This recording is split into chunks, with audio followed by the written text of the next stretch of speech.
Halo, aku Alfatah Anggradi Semarji dengan NIM 2203200009. Aku adalah mahasiswa Universitas Maliku Saleh, Fakultas Pertanian, Program Studi Agribisnis. Di sini aku akan menjelaskan materi tentang manajemen risiko atas penanganan konflik yang diampu oleh Bapak Wahyu Isnanda Nasution SST MP. Ada beberapa konteks-konteks manajemen risiko atas penanganan konflik ditujukan untuk apa saja. Nah, yang pertama adalah manajemen risiko atas penanganan konflik itu ditujukan untuk mengidentifikasi dan memantau risiko yang berbeda serta antisipasi terhadap dampak yang pada tingkat yang berbeda. Menjadikannya lebih transparan dan dapat dikendali dan transparan dan dapat dikendalikan dan direfleksikan oleh manajemen dan pegawai. Nah, selanjutnya adalah identifikasi penyesuaian dan tindakan yang diperlukan. Dalam artian adalah strategi, personal dan operasional. Untuk apa? Untuk mengurangi resiko sampai tingkat yang dapat diterima melalui pengurangan ancaman dan kerentanan. Selanjutnya adalah membangun struktur implementasi yang tepat untuk organisasi, memastikan kelanjutan praktik organisasi yang aman, yang dapat yang dapat berkontribusi pada pencapaian tujuan yang dibayangkan dalam jangka panjang. Nah, keselamatan pegawai sendiri, keselamatan pegawai adalah prasyarat untuk semua organisasi. Karena itu, manajemen resiko memperhitungkan keterkaitan erat antara keselamatan pegawai, orientasi operasional, dan tingkat sensitivitas konflik. Seperti dampak negatif yang tidak diinginkan, cara organisasi dan pegawai memandang konflik dari dalam dan di luar permasalahan yang memicu konflik. Strategi manajemen risiko atas penanganan konflik yang mungkin terjadi pada organisasi ini dimaksudkan untuk memandu seluruh insan organisasi dalam mengenali, menganalisis, dan merespons secara sensitif konflik dalam organisasi.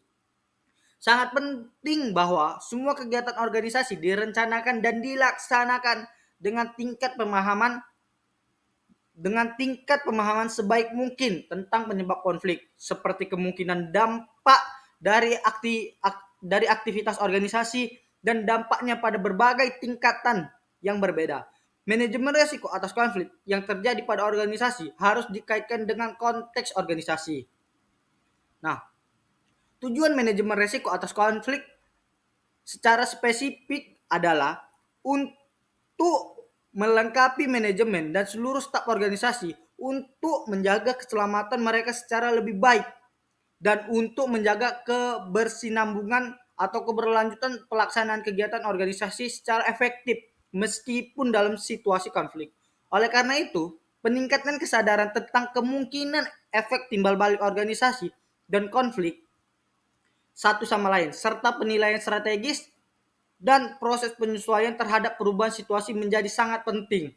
Strategi manajemen risiko atau biasa kita sebut adalah MR terutama didasarkan pada 3 pendekatan. Yaitu pendekatan pertama adalah penerimaan, pendekatan kedua adalah perlindungan, dan pendekatan ketiga adalah pencegahan. Secara umum, berbagai alat dan komponen dari pendekatan ini digunakan dan digabungkan untuk merumuskan strategi manajemen risiko yang efektif. Dalam merumuskan strategi manajemen risiko yang efektif, terdapat beberapa pertanyaan yang perlu dipertimbangkan, yaitu pertama, tren dan perubahan apa yang saat ini terjadi di lingkungan organisasi, seperti dinamika konflik, perubahan regional, pelaku yang terkait, tema, dan peristiwa. Selanjutnya adalah apa konsekuensi dari peristiwa atau perubahan ini terhadap keselamatan staf dan pelaksanaan kegiatan atau portofolio organisasi. Selanjutnya adalah apakah risiko terhadap personel dan portofolio organisasi masih dapat diterima. Apa yang dapat dilakukan untuk mengurangi risiko ini? Strategi ini membantu untuk mengutamakan pendekatan manajemen risiko ke dalam semua kegiatan organisasi. Memberikan layanan tanpa membahayakan akan sangat berkontribusi kepada reputasi dan citra positif organisasi. Citra positif yang dirasakan secara luas dari suatu organisasi adalah titik awal yang penting untuk mendapatkan penerimaan dari semua pemangku kepentingan atau stakeholders. dan me, dan menyela, dan menyelara, dan menyela, menyele, dan menyelaraskan berbagai kepentingan stakeholder dan pihak-pihak yang berselisih yang seringkali disebabkan oleh ketidakpercayaan dan kemarahan dari masing-masing pihak yang berselisih.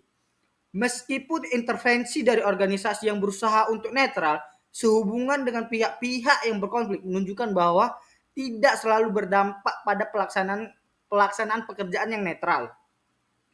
Hal tersebut dapat berkontribusi pada peningkatan atau mengurangi konflik. Pertanyaan kuncinya adalah bagaimana kegiatan organisasi dapat dirancang dan diimplementasikan sedemikian mungkin, sedemikian rupa sehingga efek negatif dari konflik dapat dihindari atau dikurangi dan bahwa citra positif dan reputasi organisasi dan sifatnya tetap dapat ditingkatkan. Manajemen risiko atas penanganan konflik dalam sebuah organisasi adalah tugas manajemen karena terkait dengan tugas menjaga harmonisasi dalam sebuah organisasi. Namun, perlu kita ketahui, prinsip dan prosedur yang dibangun dalam proses manajemen resiko organisasi harus dipahami dan diinternalisasi oleh seluruh staf serta diintegrasikan ke dalam rutinitas sehari-hari. Sehingga manajemen resiko menjadi tanggung jawab dan kepedulian bersama yang sama di seluruh organisasi. Sebagaimana pengembangan strategi manajemen risiko yang aman dan efektif hanya dapat dicapai jika mekanisme pemantauan lainnya diterapkan secara bersamaan dan diintegrasikan ke dalam siklus manajemen organisasi, seperti analisis konflik di tingkat organisasi. Nah, di tingkat organisasi regional dan negara, untuk membantu insan organisasi dalam memahami dan mengidentifikasi akar penyebab konflik dan konsekuensinya. Berdasarkan ini, organisasi akan lebih mampu merespons secara sensitif situasi yang ada guna menghindari konflik dan mengubahnya secara positif dengan mengembangkan hipotesis dampak yang realistis dan menerapkan langkah mitigasi risiko yang sesuai. Selain itu, analisis konflik akan berkontribusi untuk mengantisipasi dan mengidentifikasi kemungkinan risiko terhadap organisasi, investasi, dan tujuan keseluruhan organisasi. Hal ini akan menciptakan landasan untuk pemantauan konteks risiko berkelanjutan dan penilaian dampak risiko. Selanjutnya adalah pemeriksaan atas upaya pencegahan kejadian bahaya dan penilaian dampak konflik dapat membantu manajemen dan staf untuk menyadari dan mengidentifikasi potensi risiko atas dampak konflik yang mungkin terjadi atas kegiatan mereka. Monitoring atas dampak positif dan negatif dari konflik yang mungkin terjadi atas organisasi serta konsekuensi dari konflik terhadap organisasi sangat penting untuk melakukan penyesuaian aktivitas organisasi atas dasar konteks yang berubah serta dinamika yang terjadi sebagai dampak dari konflik. Selanjutnya adalah tentang prinsip-prinsip dan prosedur umum manajemen risiko dalam penanganan konflik. Prinsip dasar manajemen risiko. Yang pertama adalah manajemen risiko atau biasa disebut adalah MR harus terintegrasi secara operasional sebagai isu lintas sektoral dalam kegiatan rutin dan manajemen portofolio selama perencanaan serta fase pelaksanaan kegiatan organisasi pada setiap tingkatan organisasi, tingkat negara, markas, dan organisasi terkait. Yang selanjutnya adalah tanggung jawab pribadi dan kelembagaan dan mandat perlu diklarifikasi dan dipahami oleh pemangku kepentingan dan pengambilan keputusan pada setiap tingkat. Yang selanjutnya adalah semua tahapan proses manajemen risiko hendaknya dilaksanakan sepenuhnya secara efektif dan proaktif, dimulai dari menilai dan mengukur risiko, memantau serta mengelola dan mengurangi risiko. Oke, lanjutan prinsip dasar manajemen risiko. Selanjutnya adalah manajemen agar proaktif, mengingatkan mengenai pentingnya dan kesiapan untuk kemungkinan terjadinya reorientasi yang fleksibel dan perencanaan ulang di tingkat strategis, personel, dan operasional. Manajemen risiko dan sensitivitas atau kesadaran akan terjadinya sebuah konflik dapat saling memperkuat, baik negatif dan positif, dan diperlukan dan perlu diperiksa silang secara holistik. Di satu sisi, sensitivitas konflik dapat meningkatkan kerentanan terhadap ancaman, dan di pihak lain, sensitivitas konflik juga dapat memberikan dan mempromosikan citra positif atas kegiatan organisasi, sehingga mengurangi kerentanan terhadap resiko karena penerimaan umum di antara para pemangku kepentingan. Oke, lanjutan terakhir mengenai prinsip dasar manajemen resiko, yaitu banyak pihak yang terlibat dalam kegiatan manajemen resiko. Oleh karena itu, perlu dibangun suatu pola koordinasi dan pertukaran informasi yang berharga, yang konstruktif, serta sistem manajemen resiko individu harus didasarkan pada instrumen dan mekanisme yang mapan. Instrumen dan mekanisme yang mapan itu seperti apa sih? Seperti ketentuan perencanaan dan penanganan krisis, sistem informasi dan pemantauan hasil oleh unit kepatuhan dan pemilik resiko. Komponen manajemen risiko. Desain strategis manajemen risiko biasanya sangat spesifik untuk situasi atau kondisi tertentu. Oleh karena itu, tidak ada satu pendekatan yang benar untuk semua kondisi. Dalam proses pendekatan yang benar, dalam proses pengembangan manajemen risiko yang konsisten dan efektif, hendaknya mempertimbangkan kondisi atau situasi bersifat spesifik serta mempertimbangkan hubungan yang ada antara kegiatan organisasi dan potensi konflik dalam konteks tertentu. Yang pertama, ada analisa dan monitoring. Nah, kita masuk ke analisis keamanan.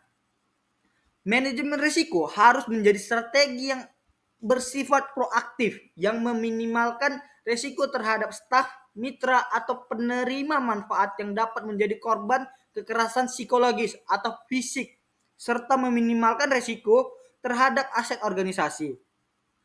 Pada kondisi krisis terhadap risiko tinggi, organisasi menjadi target langsung dari konflik. Karena alasan politik atau ekonomi, dan organisasi mungkin hubungan dengan konflik. Analisis keamanan meneliti dan secara realistis menilai situasi dan mengantisipasi ancaman, kerentanan, dan kapasitas organisasi dan staf untuk mengelola dan meminimalkan risiko dengan tepat. Tergantung pada tingkat ancaman yang potensial terhadap organisasi. Analisis harus dilakukan oleh spesialis keamanan. Selama fase perencanaan program dan organisasi, analisis keamanan bertujuan untuk menilai apakah ada kondisi kerangka kerja yang tepat sehingga kelayakan intervensi yang direncanakan dapat dijamin. Selama fase pelaksanaan, analisis terperinci harus dilakukan secara teratur pada tingkat program kerja atau kegiatan organisasi dan dalam konteks lingkungan langsung dari program kerja dan organisasi. Nah, terdapat kerangka analisis keamanan, yaitu yang berbentuk segitiga, di mana segitiga ini adalah merupakan risiko. Yang di atas risiko itu terdapat ancaman, di bagian kiri terdapat kerentanan, dan di bagian kanan itu terdapat kapasitas. Nah, untuk penjelasannya adalah risiko didefinisikan sebagai kombinasi ancaman, kerentanan, dan kapasitas. Yang dimana tadi kan di sini ini risiko. Di atas itu adalah ancaman, kerentanan, dan kapasitas. Di mana risiko itu diartikan atau didefinisikan sebagai kombinasi dari ketiga hal tersebut. Nah, ancaman, apakah terdapat potensi terjadinya bahaya dan cedera bagi staf, mitra, penerima manfaat, dan aset organisasi. Organisasi selain menghadapi ancaman dari eksternal, dari luar, juga menghadapi ancaman dari internal organisasi seperti perilaku staf yang tidak peka, yang dihukum oleh para pihak yang bertentangan. Baru selanjutnya adalah kerentanan. Jika staf, penerima manfaat, mitra, dan aset terpapar ancaman karena mereka berada di area konflik, mereka menjadi rentan. Kerentanan bervariasi menurut organisasi dan faktor individu, seperti usia, tingkat pelatihan, jabatan, dan sebagainya. Yang selanjutnya adalah kapasitas. Kapasitas adalah sumber daya dan potensi yang dimiliki organisasi atau individu untuk meminimalkan dan mengelola kerentanan dan paparan ancaman melalui strategi penerimaan, perlindungan, dan pencegahan. Dari penjelasan kita dapat disimpulkan bahwa sesuatu diklasifikasikan sebagai resiko jika terkena atau rentan terhadap ancaman. Dengan demikian, staf atau pegawai serta mitra penerima manfaat diklasifikasikan sebagai aset beresiko. Jika salah satu tidak terkena ancaman, maka faktor resiko relatif lebih rendah. Dalam hal kapasitas organisasi, pengembangan kapasitas perlu dilakukan, misalnya melalui pelatihan staf tentang manajemen risiko, komunikasi, transformasi konflik, dan keselamatan pribadi. Selanjutnya adalah asesmen secara teratur dan mendapatkan pemahaman yang menyeluruh tentang situasi dan politik, ekonomi, dan konteks sosial dari organisasi.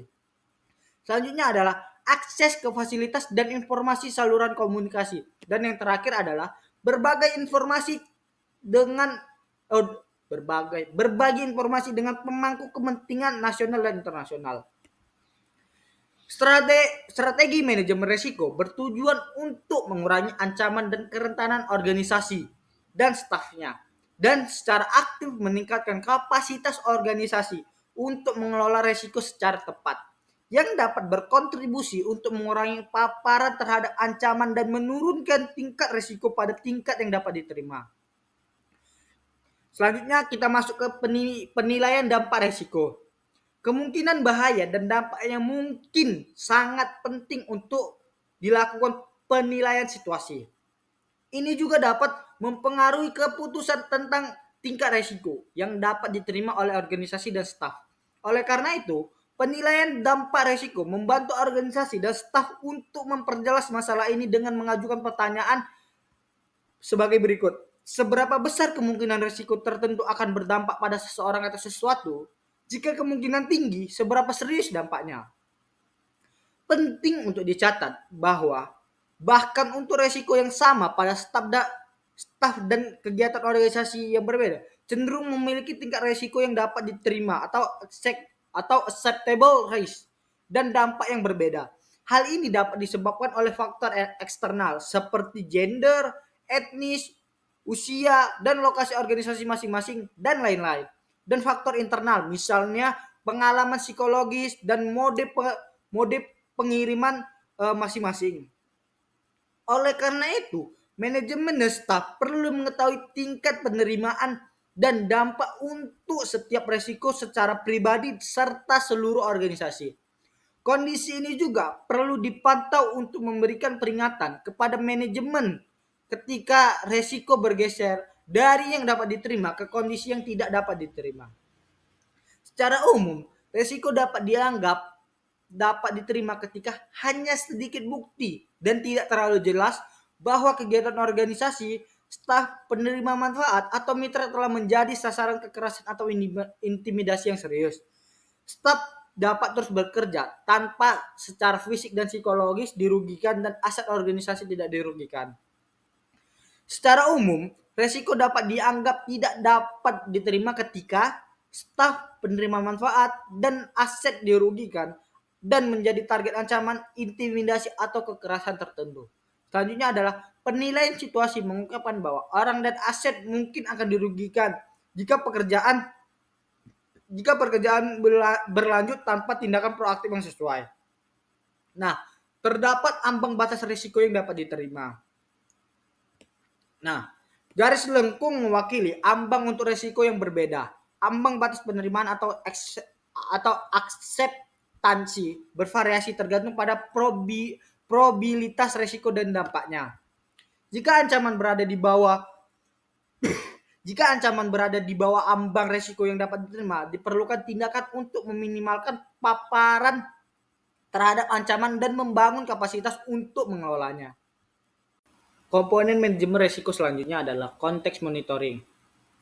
Ancaman yang diantisipasi, kerentanan, dan risiko yang diidentifikasi dan dinilai oleh konflik dan analisis keamanan harus secara teratur dipantau dan dievaluasi dalam rangka untuk mengembangkan kesadaran akan resiko dan respon manajemen yang sistematis terhadap resiko. Jadi, ancaman itu diantisipasi mulai dari kerentanan, resikonya, baru kita identifikasi, kita nilai konfliknya, kita analisis keamanan itu dilakukannya itu harus dilakukan secara teratur, dipantau, dilakukan evaluasi. Untuk apa? Untuk mengembangkan kesadaran akan resiko dan untuk merespon pengembangan dan untuk merespon manajemen yang sistematis, manajemen apa yang sistematis untuk diterapkan terhadap risiko tersebut. Langkah monitoring harus terdiri dari pencegahan risiko dan manajemen strategis, kebijakan, dan prosedur. Pemantauan konteks risiko secara teratur sangat penting untuk mempersiapkan dasar informasi.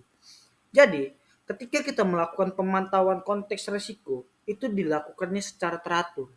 Karena ketika kita melakukan pemantauan risiko secara teratur, itu akan menjadi persiapan atau menjadi dasar sebuah informasi kita. Dan hal tersebut merupakan hal yang penting.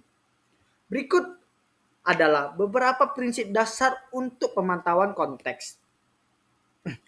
Pemantauan konteks yang menyediakan informasi yang bisa ditransir mengenai perubahan tingkat keamanan yang relevan, tren, dan antisipasi risiko secara umum dan dalam kaitannya dengan organisasi pada tingkat yang berbeda. Seperti apa? Seperti informasi mengenai politik, ekonomi, dan sosial. Cakupan pemantauan didefinisikan berdasar hasil analisis konflik dan keamanan. Jadi cakupan pemantauannya itu didasarkan dari analisis konflik dan keamanan kita. Tadi kan bisa mulai informasi politik, ekonomi, dan sosial. Kayak kita lakukanlah pemantauan konteksnya berdasarkan hal tersebut, berdasarkan yang udah kita analisis. Selanjutnya, pemantauan konteks harus dilakukan pada tingkat organisasi atau program. Koordinasi dan kerjasama antara stakeholder yang berbeda, serta analisis dilakukan bersama dan mendiskusikan tentang perspektif kegiatan dapat berkontribusi untuk memastikan efisiensi biaya. Jadi, ketika kita melakukan koordinasi dan kerjasama antara stakeholder yang berbeda dan melakukan analisis bersama, itu akan membuat efisiensi biaya dan meningkatkan kualitas pemantauan secara keseluruhan. Jadi ketika terjadinya kolaborasi dan koordinasi dan kerjasama, tidak hanya efisiensi biaya, tetapi dapat meningkatkan kualitas pemantauan secara menyeluruh karena terjadinya koordinasi dan kerjasama. Selanjutnya adalah monitoring harus dilakukan selama tahap perencanaan dan pelaksanaan program atau organisasi. Jadi konteks monitoring ini dilakukan selama tahap perencanaan dan pelaksanaan organisasi. Tidak hanya ketika melakukan pelaksanaan saja, tapi di perencanaan itu tidak dilakukan monitoring. Begitu juga sebaliknya.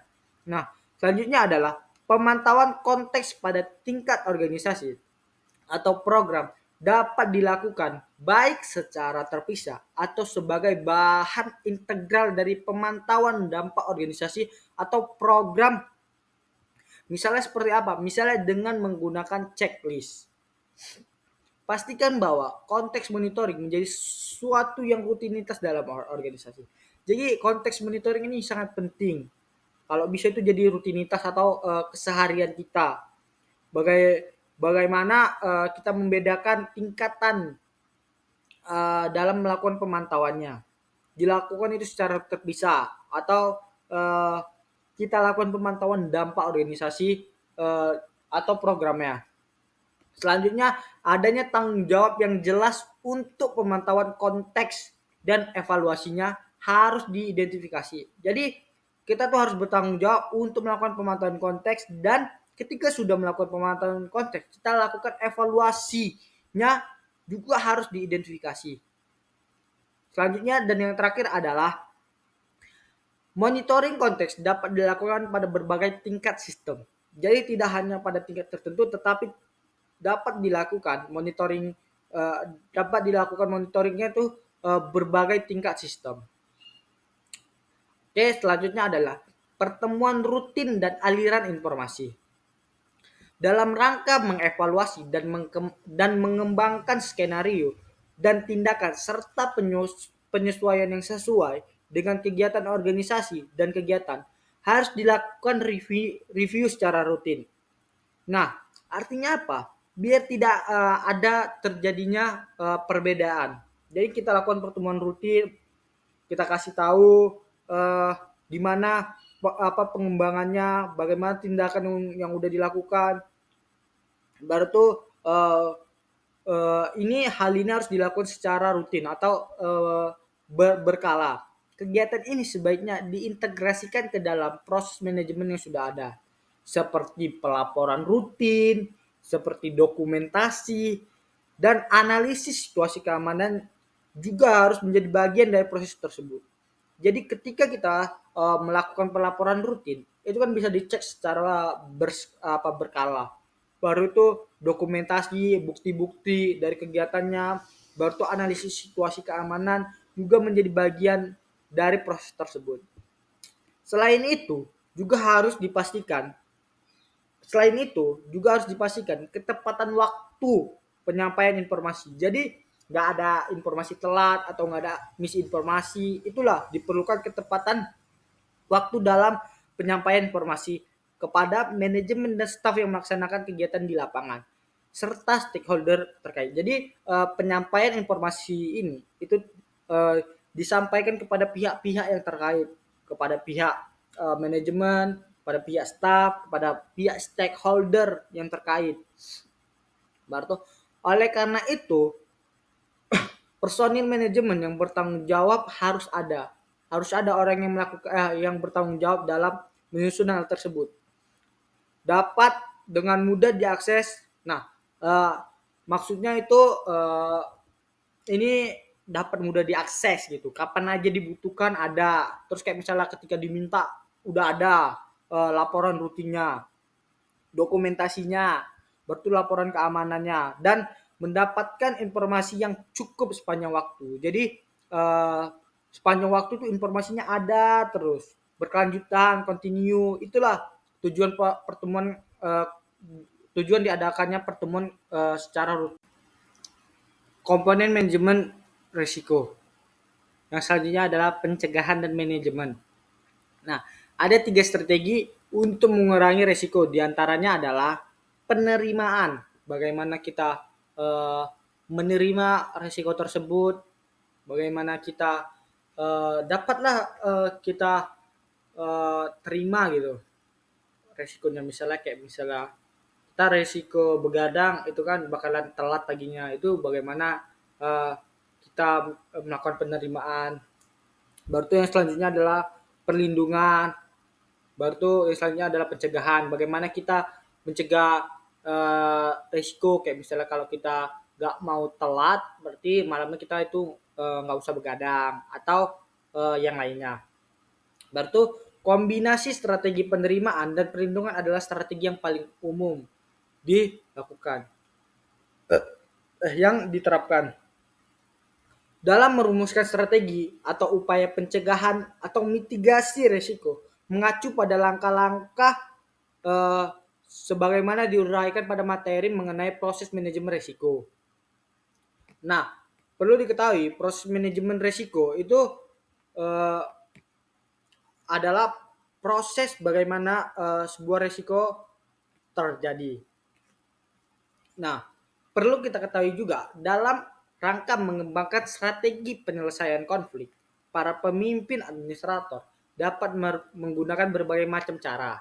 Jadi dalam kita melakukan penyelesaian konflik itu bisa dilakukan dengan berbagai cara. Hal ini tergantung pada jenis konfliknya.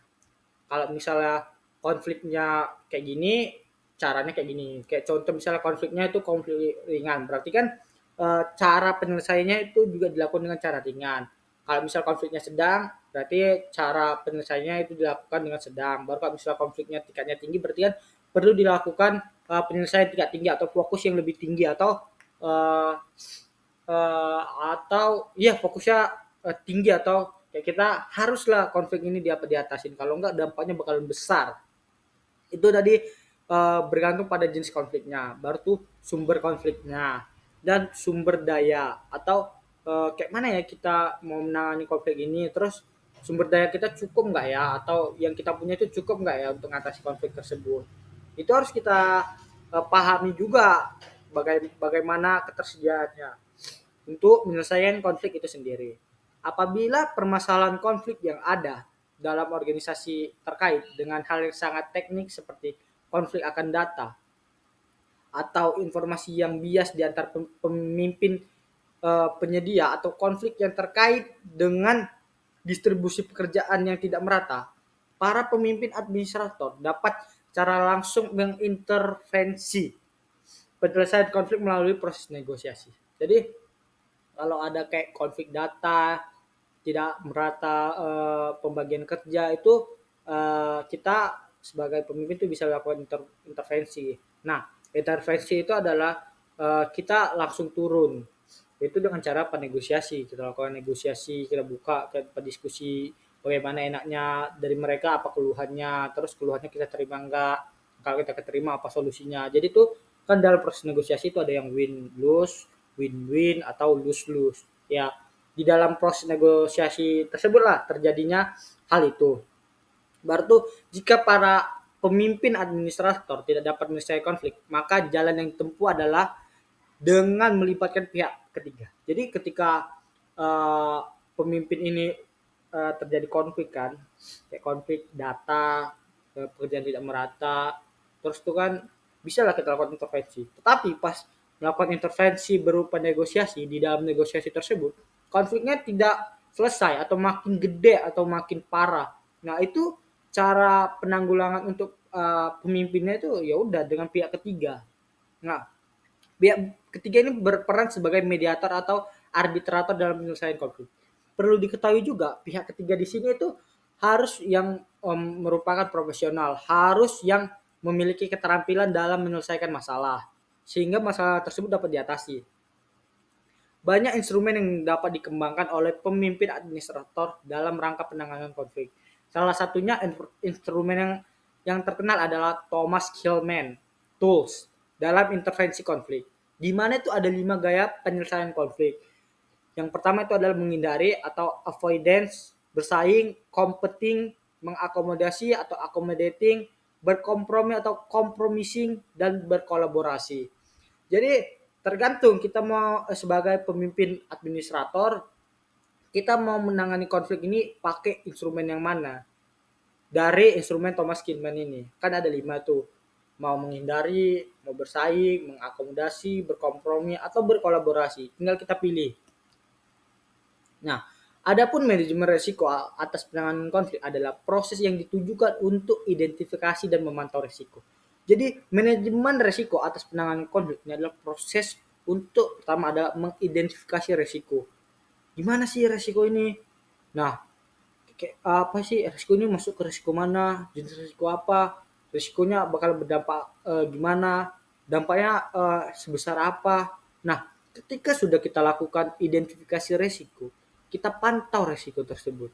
Kita pantau terus, kita lakukan pemantauan secara rutin, kita lakukan berbagai analisis, kita lakukan berbagai dokumentasi dalam kegiatan rutin pemantauan kita. Terus selanjutnya adalah identifikasi langkah yang diperlukan, langkah-langkah apa aja yang diperlukan ya. Ketika pada periode ini langkah apa, baru periode selanjutnya periode ini langkah-langkahnya, kita identifikasi langkah-langkahnya, baru tindakan apa yang diperlukan ya untuk mengatasi ini, baru tuh tindakan seperti apa udah bener ya tindakannya, gimana gitu, untuk apa, untuk mengurangi resiko sampai resiko tersebut dapat kita terima. Dia itu yang awalnya dampak resikonya atau resiko tersebut itu nggak bisa kita terima, atau resiko tersebut itu sungguh besar, itu sampai bisa kita terima resiko tersebut. Selanjutnya adalah membangun struktur implementasi. Maksudnya di sini apa? Membangun struktur pelaksanaannya yang tepat bagi organisasi. Jadi nggak bisa yang nggak tepat kan tadi udah kita identifikasi resikonya, baru kita pantau risikonya, kita identifikasi langkah dan tindakan untuk mengurangi resiko tersebut bisa kita terima. Baru kita bangun struktur untuk melakukan pelaksanaan atau implementasinya secara apa ya untuk mengatasi konfliknya itu yang tepat bagi organisasi kan. Bisa aja misalnya strategi ini pada umumnya tepat tapi pas kita di organisasi kita kan nggak tepat, itu harus kita pikirkan juga. Tujuan spesifik dari manajemen resiko terhadap penanganan konflik adalah untuk melengkapi manajemen dan seluruh personil organisasi. Artinya adalah untuk melengkapi proses manajemen dan seluruh organisasi. Dalam upaya apa?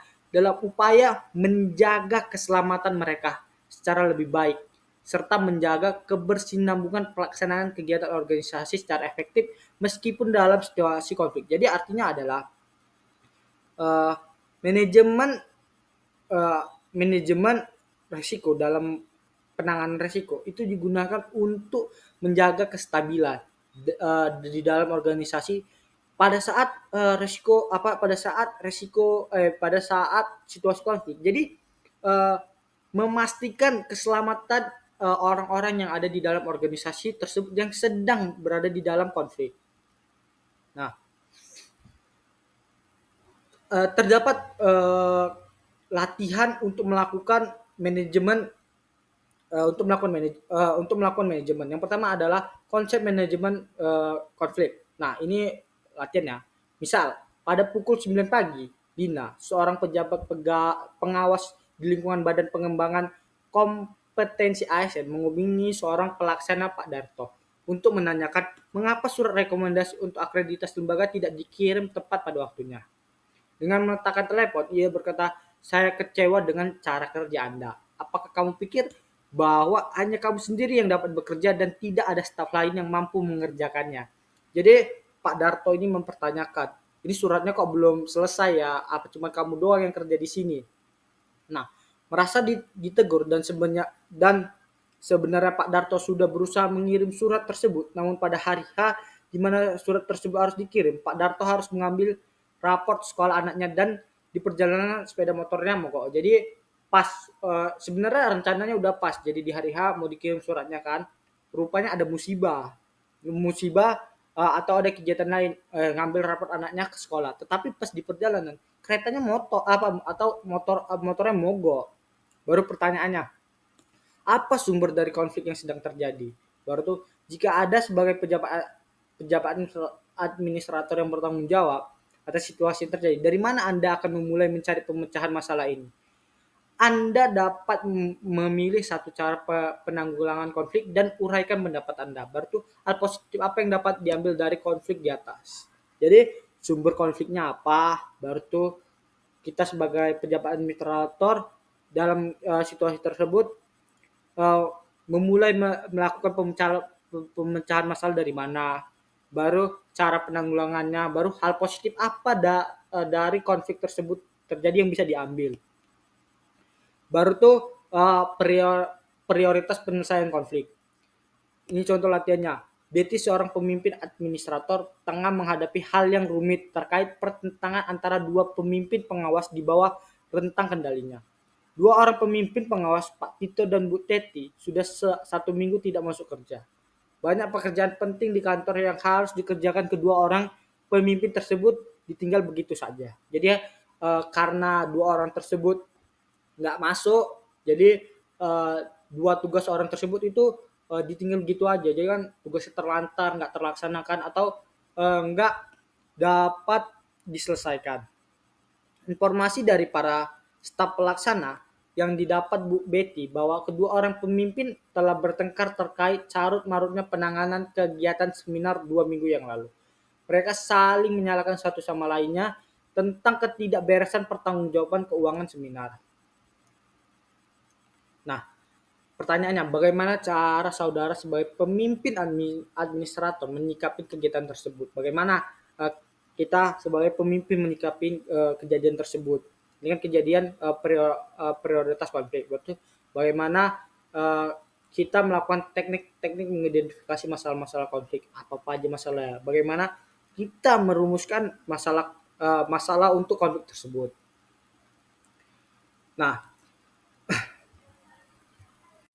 Nah, di sini kita akan mencoba membuat sebuah kasus di perusahaan ABC lah kita bilang kan dalam menerapkan manajemen risiko atas penanganan sebuah konflik. Nah, di sini tuh di dalam perusahaan ABC ini awalnya itu perusahaan ABC adalah perusahaan manufaktur besar yang memiliki ribuan karyawan. Baru-baru ini terjadi yang namanya konflik antara departemen produksi dan departemen kualitas terkait kontrol kualitas produk. Konflik ini telah menyebabkan penurunan produktivitas dan kecemasan di antara karyawan. Jadi di perusahaan ABC, misalnya kita sebutnya perusahaan ABC, ada dua kubu. Ini departemen produksi, yang ini departemen kualitas. Terkait apa? Kontrol kualitas produk. Nah, dari konflik ini menyebabkan penurunan produktivitas dan kecemasan di antara karyawan. Nah, mari kita melakukan yang namanya manajemen risiko atas penanganan sebuah konflik. Nah, langkah pertama yang perlu kita lakukan adalah identifikasi risikonya. Nah, di situ kan yang pertama adalah terdapatnya perbedaan pendapat antara departemen produksi dan departemen kualitas. Nah, Nah, di sini bisa kita lakukan identifikasi yang pertama adalah perbedaan pendapat. Nah, deskripsi pertama itu adalah departemen produksi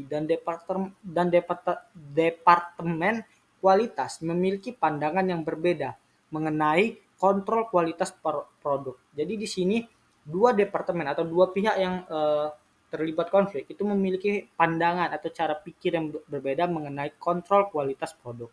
Nah, dampak dari hal tersebut apa sih? Yang pertama itu penurunan kinerja. Yang kedua adalah penundaan produksi dan yang terakhir adalah kualitas produk yang buruk. Nah, kemungkinan terjadinya bagaimana? Kemungkinan terjadi resiko tersebut, kemungkinannya itu tinggi karena departemen tersebut memiliki tanggung jawab yang berbeda, namun saling terkait. Ya, kayak departemen produksi dan departemen kualitas itu memiliki tanggung jawab yang berbeda. Namun itu dua-duanya itu saling terkait untuk melakukan kontrol kualitas produk. Jadi walaupun beda departemen itu mereka tuh saling terkait mengenai tanggung jawab. Nah, selanjutnya identifikasi masalahnya apa? Komunikasi yang buruk. Nah, bisa kita deskripsikan bahwa komunikasi antara departemen produksi dan departemen kualitas kurang jelas, menyebabkan kebingungan dan kesalahpahaman. Dampak yang ditimbulkan apa sih? Kesalahan dalam instruksi, produk cacat, dan penurunan kepercayaan. Kemungkinan terjadinya gimana sih? Tergantung pada kemampuan manajer dalam mengklasifikasikan ekspektasi. Nah, selanjutnya adalah itu kita melakukan evaluasi resiko. Nah, tadi kan ada dua identifikasi resiko. Yang pertama perbedaan pendapat, yang kedua adalah komunikasi yang buruk. Nah, kita evaluasi resiko dari perbedaan pendapat. Dampaknya apa? Jika tidak ditangani, perbedaan pendapat dapat menghambat kemajuan produksi, mengakibatkan penundaan dan mengurangi kinerja departemen. Kemungkinannya itu sangat tinggi karena departemen yang terlibat memiliki tanggung jawab yang berbeda.